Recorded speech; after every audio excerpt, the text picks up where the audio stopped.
bolted out the back door and I ran down the street. Okay, look how good we're doing. No! I know what it is. I got it. Send in a message if you know what it is. It is an aeroplane. Yes! Good job. Here is what I want you to know. You and I always win when you make the right choice. Thanks for hanging out with us, and we will see you in the next edition of The Link Show. Well, hi everyone. We just want to take a moment and thoroughly recommend The Link Show to you. We absolutely do. Children's ministry is a vitally important part of every church and has meant the world to us in our pastoring years and in planting a church. It's so important that the church actually partners with families to bring Jesus into the world of children. And I think this is one of the most innovative, exciting launches that we have the opportunity to be a part of as a church family. It's so great. So Dan and a team are putting this platform together. He's more commonly known amongst the kids as Buckle, and he's done a brilliant job with this platform. And so we've been trying to work out a way to create a online children's ministry or a component of children's ministry for churches of all sizes. Large churches, medium, small, but especially churches that are really struggling with trying to get children's ministry facilities or teams or programs and things up and running.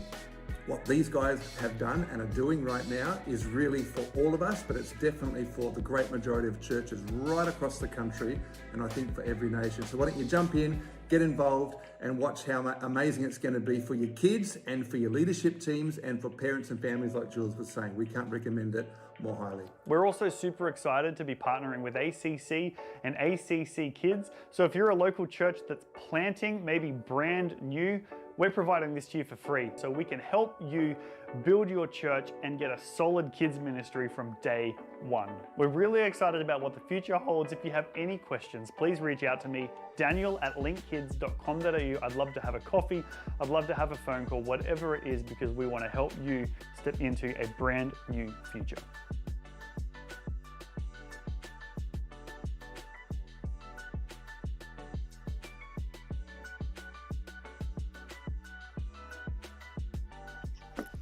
Was born hello everybody. It is so good to have you with us tonight or today, depending on where you're watching it from. My name is Daniel Buckle, but everyone calls me Buckle, and I'm joined by two epic guests. We've got Rohan and we have Rick. Gentlemen, thank you so much for joining us tonight in this conversation.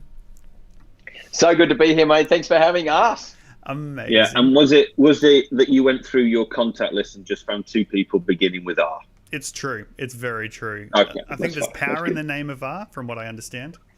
I think he started with A, though, Rick. I think you'll find that he started at first names beginning with A, and now it's you and me. 100%. Everybody else was unavailable. Yeah, well, I only had two people in my contact list. It was you guys, so no. Oh, so low. It's true, but you know what? If I only had two friends to pick from the world, it would probably be both of you. So take that as a compliment. But tonight we're pumped because I really am looking forward to having this conversation around online kids ministry, but then online ministry for the church, what it can look like, why it matters. And then also, hopefully later on, we'd love to talk through what we're doing here at Link Kids and how we believe that not just what we're doing, how it can help you, but also the lessons that we've learned along the way, some of the mistakes we've made, the things we've done right, that hopefully we can just help the church go forward. But I figured I thought I want to give you guys an opportunity to introduce yourselves first so everyone knows who you are, what you do, what your background is. Because, I mean, all three of us are parents, but we've all got some pretty epic backgrounds. So, Rohan, do you want to let everyone know what you do, where you come from, all those wonderful things? Yeah, that's a good question to ask me right now because it's so varied. Started life as a high school teacher. I'm currently running my own business and I'm the co-founder of another business called 4 Leaders Global in leadership consulting. And that's absolute joy of my life. And a whole stack of time in the middle there, about 22 years I spent in local church ministry. And so that's kind of how my whole world has rolled together. I'm married to Megan. It was our 24th wedding anniversary yesterday. And we've got 2 kids. Maddox is 8 and Zariah turns 11 next week. I should bow 24 years. Actually, what we should do is take up an offering for Megan. And so that's my world. And I love all of it. That's so cool. And Rick, let us know what you're doing with yourself. I know you've got some pretty big events coming up in the near future, which sound really exciting. Yeah, so I'm Rick. I'm living in the UK, which is obviously the best place on the universe, apart from the weather. I've been involved in kids ministry I was asked to help in my little local church at the age of 14, and I caught the bug then. But favourite story, one kid used to greet me every Monday evening by kicking me in the midriff. That was his welcome to me. So kids ministry all the way. Things to look forward to. Yeah, exactly right, mate. Exactly right. So then, I've been local kids pastor and for almost 20 years in a number of churches across the UK. And now I've also got the role of being head of New Wine Kids Ministry, which is an organisation over in the UK. And we have about 6,000 children over 2 weeks at our camp, and however many number of leaders who join us. Some of them are probably watching now, so hey guys, how you doing? I'm married to an incredible woman called Claire. She equally does need the offering to be taken for her as well. We've been married nearly 20 years. We've got 2 little kids, Amelia, who is 9, and Sophie, who is 6, and they are a joy and a delight, especially given that we are homeschooling. Because as I understand it, the UK is back in. Well, you haven't exactly left lockdown to a large degree. There's sort of that. They sense renamed in the middle, didn't they? Yeah, we've just been in lockdown. It feels like almost a year. On and off. And this is probably almost a good launch pad into the conversation tonight, because you go back 2 or 3 years, and there was a bit of two different camps of thought, right, around what online ministry could look like in the church. There was the camp that was very much focused around in-person is church, and not that they were against online, but that was their primary focus. And then there was, a group of churches that maybe had a realization or their own conviction that there's an opportunity in the online space. But COVID, as it's obvious now, is that it's entirely shifted the thought process around what ministry in church even looks like in general. Rick, for you, especially to start with, I suppose, what does that look like for the UK church as a whole? And then as well as what does it look like for you in kids ministry specifically? What does it look like? Has it been an easy transition? What's been the pushback? It's a broad question, but what comes to mind when you talk about the online ministries for COVID seasons? That's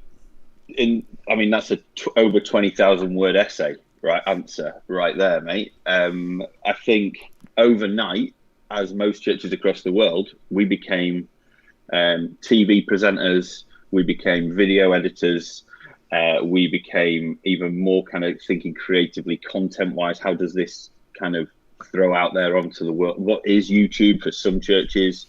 There's all of that in between, and so it's really kind of made us think.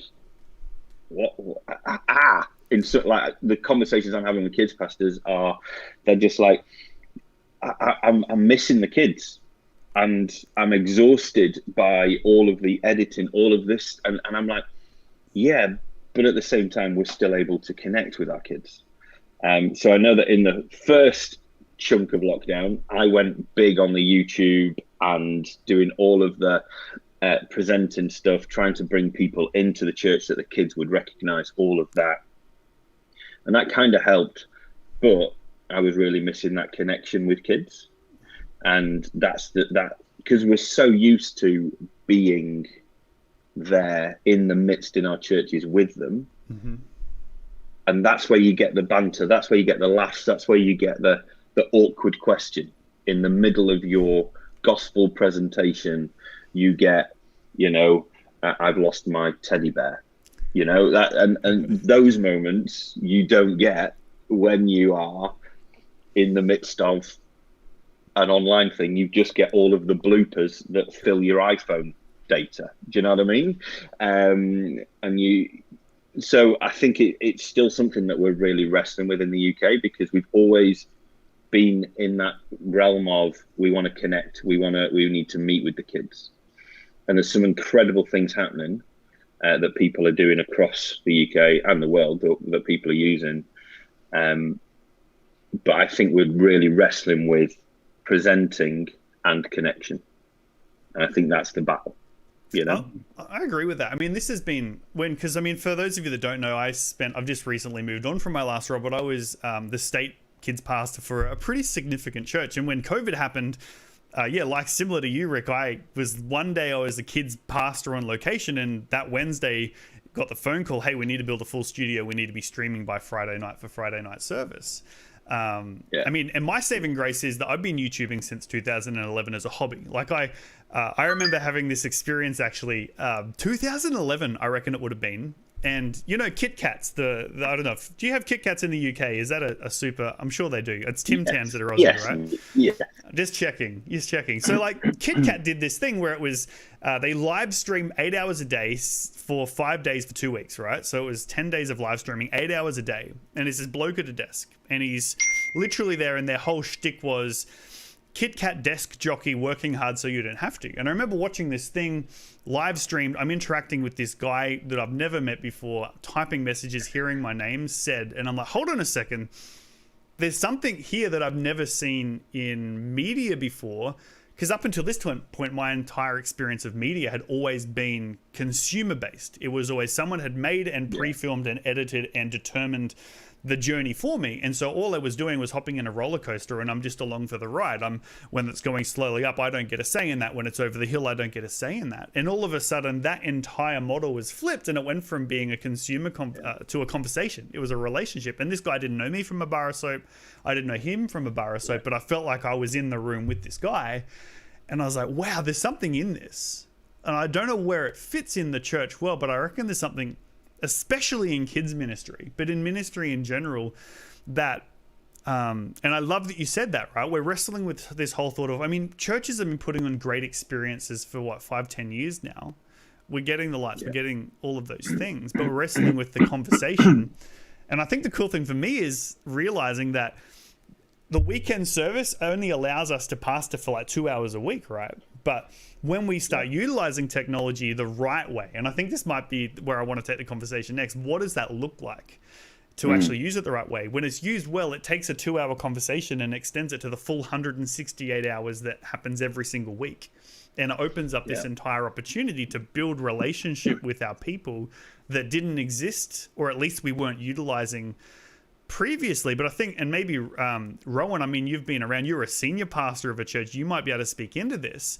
I reckon 99% of the online experience I've seen from most churches, not singling anyone out, has purely been a live stream or a video of the exact same thing that would happen on a stage, which isn't necessarily a bad thing if that's the use case you're going for, but there wasn't much of an opportunity to actually facilitate a conversation. Have you seen, or what does it look like for you? And I mean, you got kids as well, the difference between that consumer-based, we send you a video versus, hey, let's have a conversation online. Yeah, look, that's changed significantly. I think two things happened in 2020 when it comes to how we're experiencing this kind of thing. Firstly, I think there was a group of people that were ahead of the curve, and by ahead of the curve, I mean they knew how to live stream. Because I don't think anybody in church world had thoroughly answered the question, how do we have an interactive experience with kids via the camera, via the screen, when our kids themselves are essentially the digital natives. So they are very comfortable with the screen. They don't mind the interaction. So it's not actually the audience, I think, that needed to get up to speed on this. I think it was the group of people that we're talking to right now. And so I think that was probably the biggest challenge. I think the number of churches, partial care, young adults, youth, kids, families, prayer ministries, I think they spent a fair bit of their time during the week going, what exactly does this need to look like when we actually meet with our church so that it's actually valuable and makes sense and is a good experience for them. And I think that's what caught us on the hop. And in a way, I'd actually say that is a good thing, because it means that the year has required us to get match fit with this as an experience and a form of ministry delivery to kids and families. My kids were directly related, not by family. They were directly related to the ministry you were delivering, Buckle. And so they felt like, and Tribe Honor, I think it was, if I'm allowed to say that, Red, right? So there was another layer because you were their tribe, okay? So just to use that as a case study to everybody that's listening to us, the fact that they had a relationship of sorts with you, but then got extended by the fact that the tribe and the color got sort of deepened the kind of relationship. And I have to say, for my kids, they wouldn't miss that experience. In fact, they doubled down on it, and they'd be going extra times because of the connection. Yeah. I think you did it particularly well. Okay, I'll say that, but I also think it was a really big challenge for most people, and we're really trying to grapple with that. Yeah, I'd agree with that because I read a study recently, actually, and it was a bit sobering, to be honest, and it was talking around brand recognition amongst children, and it was saying that they did a study with children up to 1 year old, and most children up to 1 year old are already recognizing brands by their appearance. So, for example, my 1 year old, her fifth word, so it was like dad, mum, the other name that's often called through our house is my other daughter, is Isla, Tar, and then her fifth word was wiggle, because she is like, she knows the wiggle. So she'll get up in the morning, she'll get her milk, she'll trottle around, and she's like, Daddy, wiggle, wiggle, wiggle. And, you know, she's asking for something. And the study's also showing that by kids are aged 2 to 3, they're already able to draw the McDonald's M knowing it's the McDonald's M before they can even associate identity to their own name. And so I think the challenge, like you've said as well, Rowan, but expanding on it, is that kids are getting, because of the digital climate we're in, and I do think the church needs to be match fit in this, is that kids are getting, through social medias, through television, through online media, just through the environment now of shopping centers even, are being bombarded by so many different digital inputs that are trying to tell them the right and the wrong, that I feel like the church almost has to speed up and get into kids' worlds so that they can associate God and the Bible and Christianity as a brand recognition, for lack of a better word, at a younger age, if we're to stay ahead of the curve. And I think the biggest sobering stat that hit me just recently was one, the biggest brand amongst kids now isn't even a toy brand. It's YouTube. Like, YouTube is the #1 brand amongst children. And on top of that, they're watching between 3 to 5 hours of YouTube content every single day. And so if we're saying that the church is trying to pastor children in this 1-2 hour block or 1.5 hour block on a weekend, and kids are potentially getting upwards of 20 hours a week of YouTube content, why shouldn't the church try to do the whole, I mean, we've got the taco ad, right? Where they're fighting over hard taco, soft taco, hard taco, soft taco. Why can't we have both? And I feel like there's an opportunity for the church to get match fit and position ourselves both portraying the message of Christ on a weekend and midweek in a YouTube sense, but also utilizing digital media as an opportunity to help build this Christian brand recognition. It's a terrible example, but so that kids can associate the Bible and Christianity to who they are at a younger age. I mean, Rick, your kids are a bit younger still, I believe.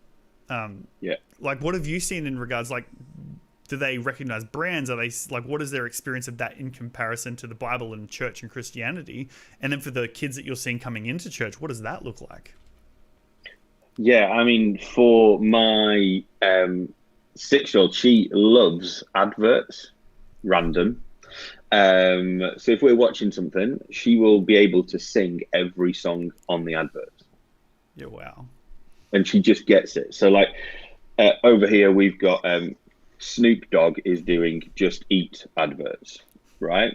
And so she can sing along with Snoop Dogg, which as a parent probably isn't the best example, you know, because he's not really that great. But she just kind of walks around and just sings it, and she hears it. And so it kind of goes in that way, and it's just like, wow.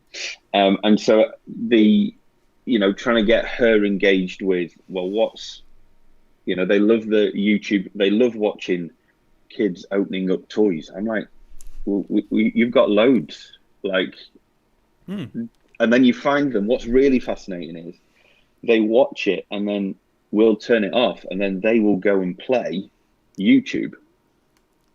So they don't go and play with a toy. They go and pretend to be the YouTuber doing the toy. Yeah.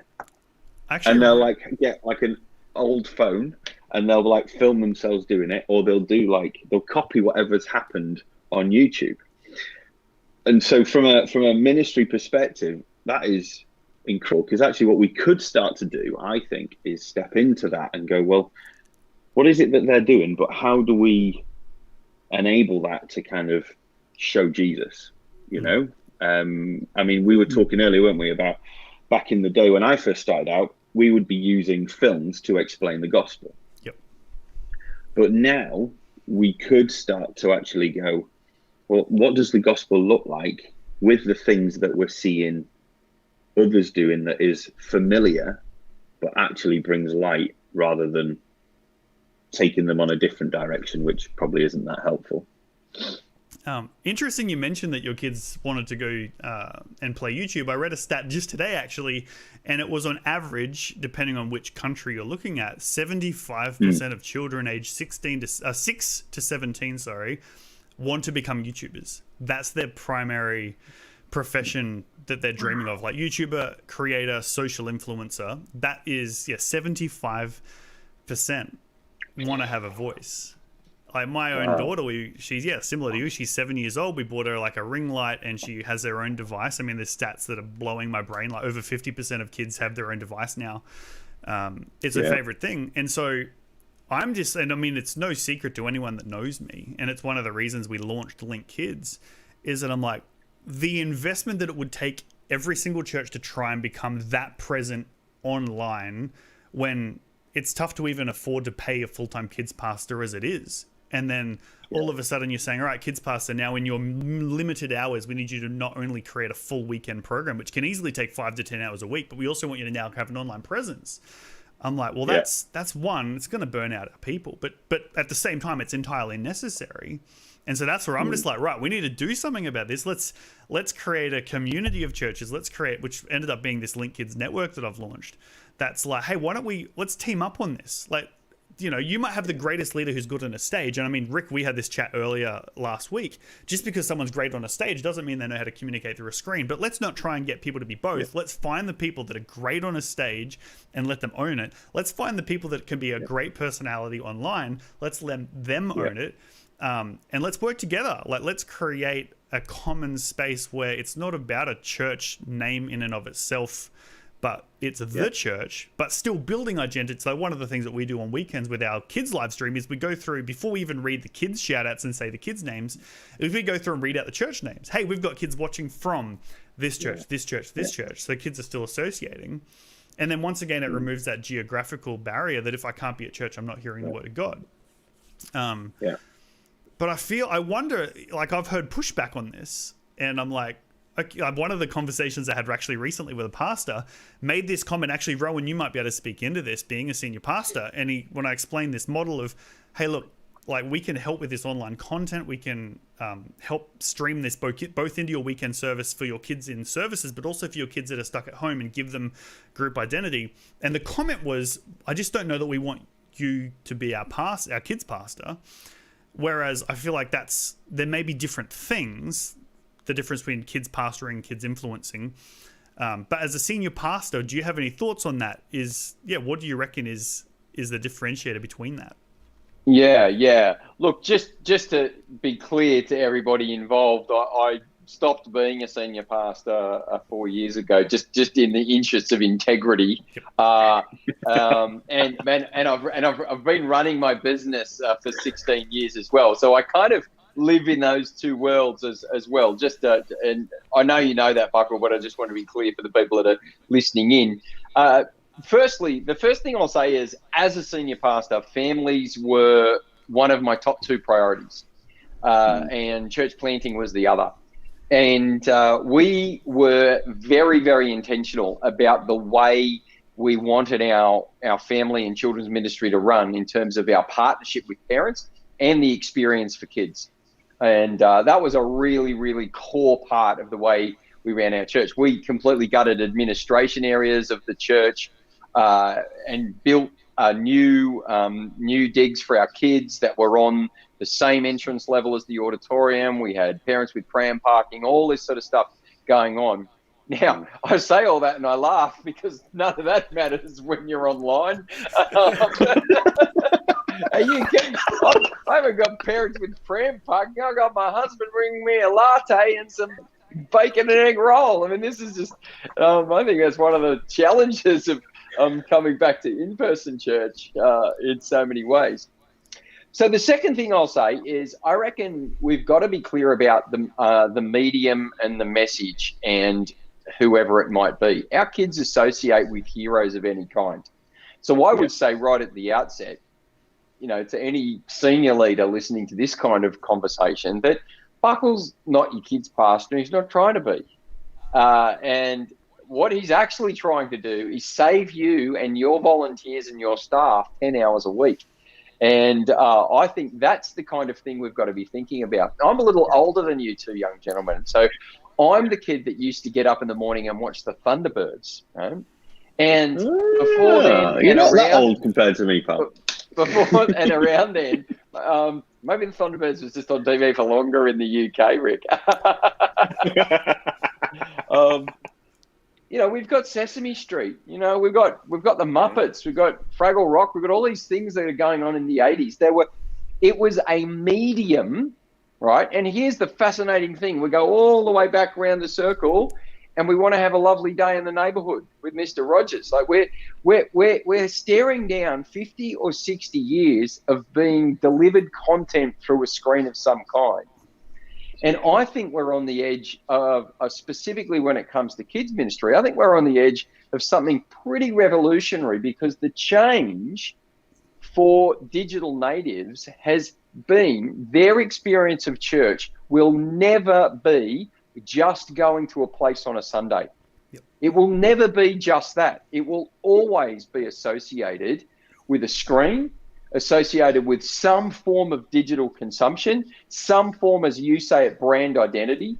Now, I work in the marketplace now, so I've got no problem with thinking about the idea of brand identity and a faith construct. I've got no problem with that at all. I think that because people think about it in a box that suits them in their world. So I think the idea that we've got a medium that can provide my kids, your kids, everybody's kids with access to something that's life-giving, meaningful, and reinforces the faith values that my wife and I share 168 hours in a week, I think is incredibly valuable. And the quicker we could get on that, the quicker that I think we could climb that particular mountain that's in front of us, I think the better. And one of the reasons why, we met up and where, I want to be part of this conversation, Buckle, is because I, again, as a senior pastor, if I'm saving staff and volunteers 10 hours a week, I'm saving them 500 hours a year. All right, 500 hours a year. I'm saving 10 full-time weeks work or more just by figuring out a way to help my kids identify with a life-giving story of Jesus. To me, that doesn't just make good ministry sense. That makes good commercial sense. It's smart. And then there's a whole other options there in front of us. Dan. Yeah, I love that. And I love that you mentioned about Mr. Rogers, because I actually read a blog today. And actually, if you want to check it out, it's by Sam Luce. He put it up in December last year. I just saw it today. And he wrote a whole thing. It's a little, for some people, it could be controversial, but I actually quite agree with it. He says that kids ministry needs to be more like Mr. Rogers and less like Disney. And the whole premise is, and not that either is right or wrong, but if we try and make our weekend service Disney, and it's all about the experience. One, we're never going to have the budget to do it like Disney. But two, every time it's all about this experience, we've always got to one-up ourselves to keep the experience getting better. And we're living in this land of fairy tale perfection. Whereas the Mr. Rogers world, or at least my experience of that, was it's kids in neighborhoods. It's where you're at and the way you live where you are. And it's an element of realism and understanding your place in the world, but your ability to make it better. And I feel like if we can create kids ministries, that it's this relationship, it's a conversation, it's, hey, you know what, wherever you find yourself, good or bad, you've got the ability to make your world a better place.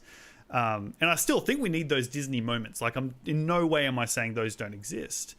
Like, even when we run Link Kids online, we do things like games and activities and fun and crazy and all of those things, because they attract and help bring in the new. But if that's all founded on the experience and not founded on relationship, I feel like it's a short fuse, and eventually the experience runs out. And if there isn't a relationship to uphold that, and I think that's why I'm so. I mean, the other statistic that blew my brain around, and if you don't know, Generation Alpha is what they're calling this new group of kids born between 2010 and 2025. And it's on track to be the largest generation the world's ever seen. Over 2 billion kids are going to be in Generation Alpha, and it's going to equate to over 20% of the global population. So think about this. If you, over the next 5 years, don't invest into your kids' ministry, not only do you run the risk of losing that 20% of the global population, there's research now by Expedia. I mean, heaps of companies are showing that kids are having more of an influence in the decision making of the entire family unit. So not only are you losing 20% of Gen Alphas, you run the risk of losing all your millennials as well, who are the parents of Gen Alphas. Well, now you're looking at 40 to 50% of your church directly. And then by extension, grandparents, youth age children, by not investing in your kids ministry now, like, there's the risk of losing 40 to 70% of your church in the next 30 years. Now that scares me, because I still feel like a huge majority of churches say they know that they need a solid kids ministry, but I don't see a lot of action besides the core few really stepping their kids ministry into the forefront of the future of the church. I mean, that's obvious. That's my own perception, and maybe yours has been different. Maybe Rick, I'd love to hear from both of you on this one, actually. But Rick, what's been your perception of the wider church in regards to the importance of kids ministry, not just online, but in general? And then I'd love to talk around how we can help online as well after that. Yeah. I mean, I think for generations since I can remember, investment has been made in kids ministry. You know, the whole Sunday school movement, you know, came from with Robert Raikes in the UK. And that was massive, absolutely huge, changed the face of the UK church in many respects. Like 3,003, the numbers are ridiculous. And so I think it is about, if we keep that at the center, then we are still going to flourish. You know, we still need those families that Rohan's talking about. We still need to, I think everybody needs to feel part of family. Whether your church is aimed just at young people or just at students or just at whatever age bracket, we still need that sense of family. And at the center of family is kids in some respects. And I think I love at my house as a kid, I remember having Christmas dinner, properly English, with all the trimmings. And around the table would be, me as a little kid, my grandparents, sometimes my great grandparents, and my parents, and extra family members. The table was massive, and actually everybody got heard. And I think this is where we need to be. We need to be listening to the children. I remember, as you were saying that, Dan, I was thinking about, there used to be a stat that if a husband or a male within a family became a Christian, the influence of that across the whole family becoming a Christian was way bigger than whether the wife or the mother or the child. But if we're saying now, actually, children are making more of an influence, and being a parent, I can see that they definitely do make more of an influence on some decisions that we're making. Actually, we get into their lives quicker, sooner. Actually, the influence of Jesus within that could then change a whole family unit. Some research has been done in the UK that if, we've got mums and toddler groups, or parents and toddler groups, I should say, they are key in our ministry. I've gone a bit blurry. Praise the Lord. Audio is still good. Keep going. Good. I'll keep going. Okay. So, but if we manage to impact a child between the ages of 0 to 4 in our churches, the likelihood of them continuing as a Christian is massive compared to anybody over that age, which I think is fascinating and something that we really need to invest in. Really, whether it's online or in person, we still need to be on that. Rohan, is that what you've seen? Well, firstly, I just want to congratulate you on pulling off the modernist art. That's just fantastic. Here we are having a conversation about online, and you've transformed yourself into this piece of modern art. Well done. Look, I have to say, I think if we're having a polished versus personal kind of conversation, I've seen certainly my leadership philosophy is, look, don't make it terrible. That's not cool. Yeah. We're not talking about rubbish. But we are talking about what is it that a kid relates to. I think that's part of the core issue from my perspective. And if I hope, my contribution to this conversation is ask the right questions. Mm-hmm. Okay. So you've got this growing medium. YouTube's the biggest brand in the world for kids. What are we doing with it? What are we doing about it? And so I would agree. I think when it comes to kids ministry specifically, Mr. Rogers wins every time, because I haven't seen a kid respond to that level of polish as much as I've seen them to that level of knowing somebody knows them. Yep. And that the whole idea of a shout out was an absolute treat for my kids. In fact, one time I found my son voting on using my Instagram handle on the church's kids Instagram page for his particular thing. I think I voted 85 times in a row on this, right? Because he was so, and I just cheered him on for his dedication. I said, well done, mate. That was awesome. But I think the other question is, and I'd get a little bit more serious about this. We can't compete with theatres and cinemas at that scale. Remember, you're talking about every church 52 Sundays a year. Yep. So why are we trying? Now, it doesn't mean we don't do a good job. I think the second thing is a theological issue. And my youth pastor, Tim Hawkins, taught me this, and that is, what do we believe about the gospel and the person of Jesus and his ability to meet someone where they're at? Mm-hmm. So much so, we have to dress it up and make it so polished, everybody experiences it like it competes with a game show of some kind. My anecdotal research is that my kids don't care about that. They care about the fact that they're known. They care about the fact that somebody is interested in them. And to them, there is no barrier. Both my kids sit there and worship with the laptop on their lap, right? Sorry, with the iPad on their lap. They both run and take every device in the house to do a Kahoot. They can't wait to hear their name yelled out. In fact, we have to rewind the live show and record the screen getting his name yelled out, right? This stuff's not expensive. That is not big budget stuff, right? Yeah. That's thinking about what it is that I need to say to that one kid really personally straight down the lens of the camera. And I think that's a pretty big deal. Yeah. Dan?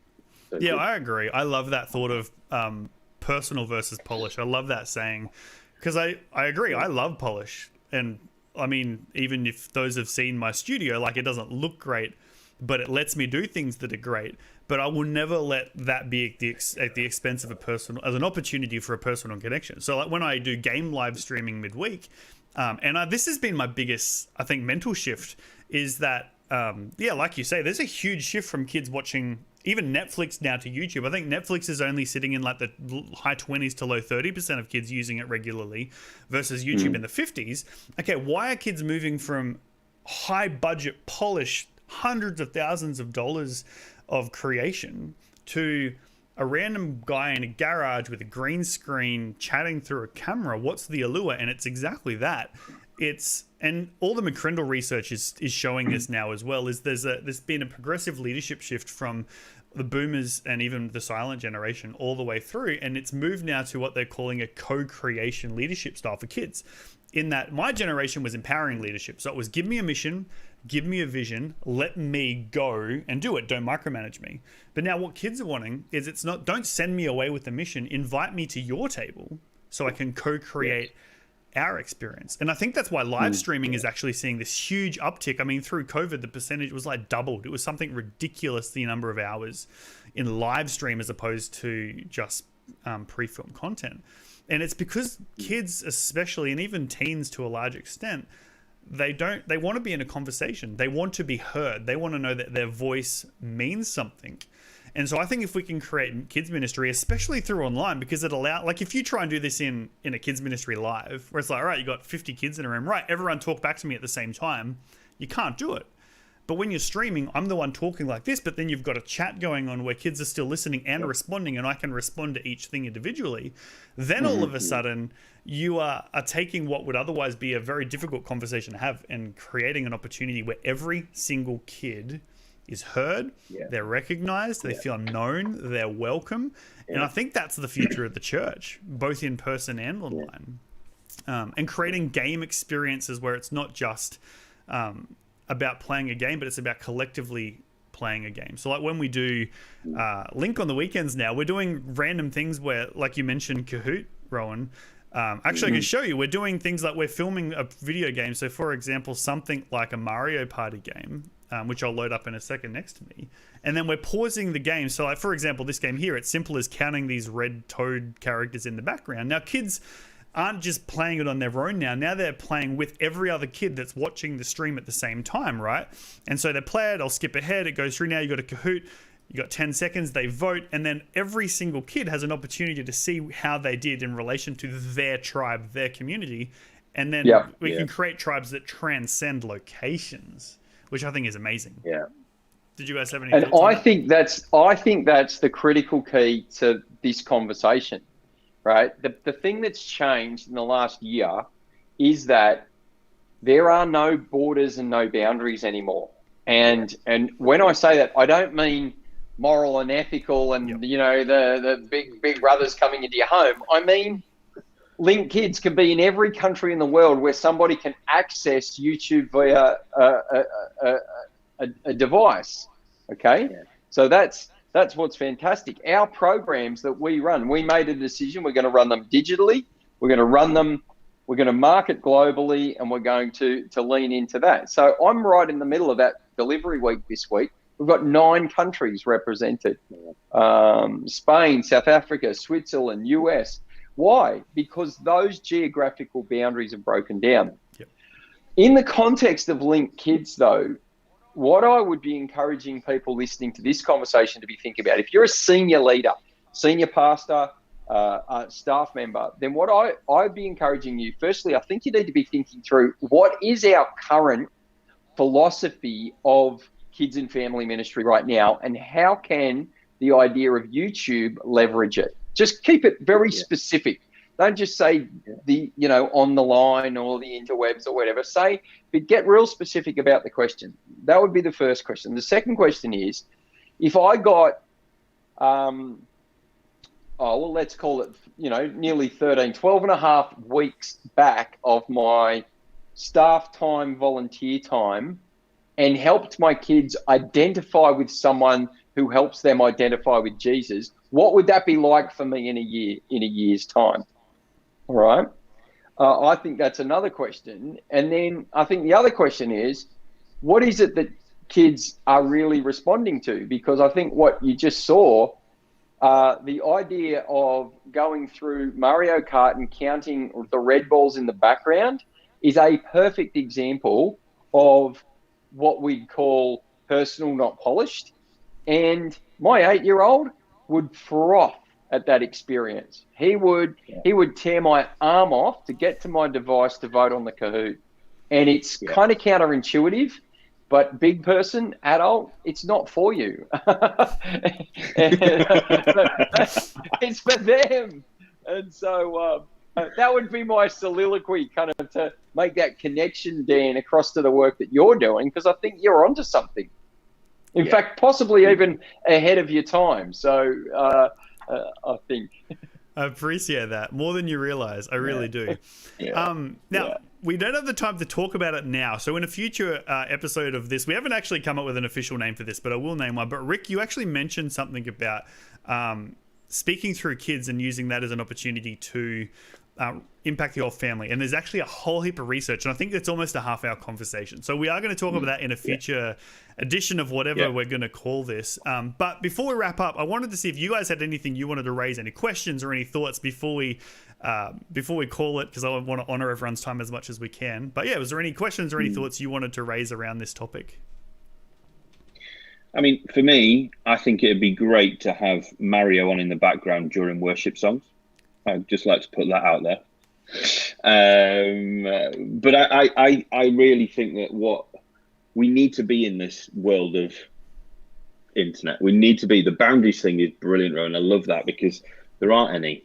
So how do we use that for God's good news? And if that's where kids are, because it's not just about discipleship, this is also about mission. We've got, because we could use this in such a way. I know, my kids even locked in on your gaming afternoon earlier this week, and they loved it because it's where they're at. And they were like, and they were even telling me that they weren't allowed to play the game that you were playing because my wife wouldn't let them because of its name. It wasn't a bad name. It was just because it had the word hell in it. And they're like, okay, fine. But if that's where they're at and they can bring their mates into that, we're doing what we need, that mission thing, which feels like is almost harder now with a screen. We need to be kind of keying into that for me. So I think Link Kids could do that on both levels. It could do the discipleship, but it can also help with mission. I love that. Like for me, back in the day when I was doing kids ministry as a 15-year-old, our version of outreach was we'd take whatever we were doing to where the kids are, right? And back then it was the local park. We got a pass, we got playgrounds, we'd give out icy poles, play games, give out soccer balls, hang out with the kids and be like, hey, come back. And that was the on-ramp to a conversation to invite a family to church. Well, that's not where we reach kids anymore. And I think, Dave Wakely's in the chat, but one of my favorite quotes of his is that reaching kids is mission, because they speak a different language. They have different value systems. And they live in a different world. And so I think the new world is YouTube. It's online. And so the church needs to, it's hypercritical for the church, like you say, not just for discipleship, for mission, that if we want to reach kids unsaved, I had a situation, an amazing opportunity where one of the kids streaming, watching my gaming live stream, was watching from a hospital about to be tested for COVID. And he was there with his mum, and he's like distraught and gutted. And then I start gaming, and we're chatting away, and he's like, I'm at the hospital. I'm like, mate, and this is a non-Christian stream. This is just an outreach. And so like, mate, we're going to pray for you. And I'm like, man, I pray that everything works out. Like, we pray for this kid on a stream live. And he's frothing. He's like, I can't believe that, blah, blah. I get this message from his mum. It's like, he's been crying, like upset all afternoon. But now, like, he doesn't care that he's a hospital. Thank you. I don't know who you are, but thank you. And there's an opportunity for the church to position ourselves where kids are. Like, this is the new mission field. And whether it's with Link Kids or something else, whatever you do, like, we have to look beyond what a weekend service is, either online or in person, and see that 168 hours a week and the opportunity it presents us to reach the whole world, right? The Great Commission. Rohan, did you have any final thoughts before we wrap it up? Yeah, look, not so much a question, mate, but more just a challenge in some ways. I think we've got to work out how to educate senior leaders and how to help them understand this as a frame of reference, right? This is, we're not talking about the Wild West. We're actually talking about a frontier that your children, my children, everybody's children's children are already well and truly embedded into. I mean, if some kids watching 3 to 5 hours on average of YouTube a day, then some kids watching 10, because it's not mine. They are not watching that. But we would do everything from research to watching funny videos to looking up documentaries, because it's all there. So it is a part of their world. And so I think, if you're a big person out there, educate yourself on the reasons to do it, not the reasons not to. I think the other thing is to educate a parent specifically to understand that what you're holding in your hand is, I call this a consumption device. My laptop's my creation device.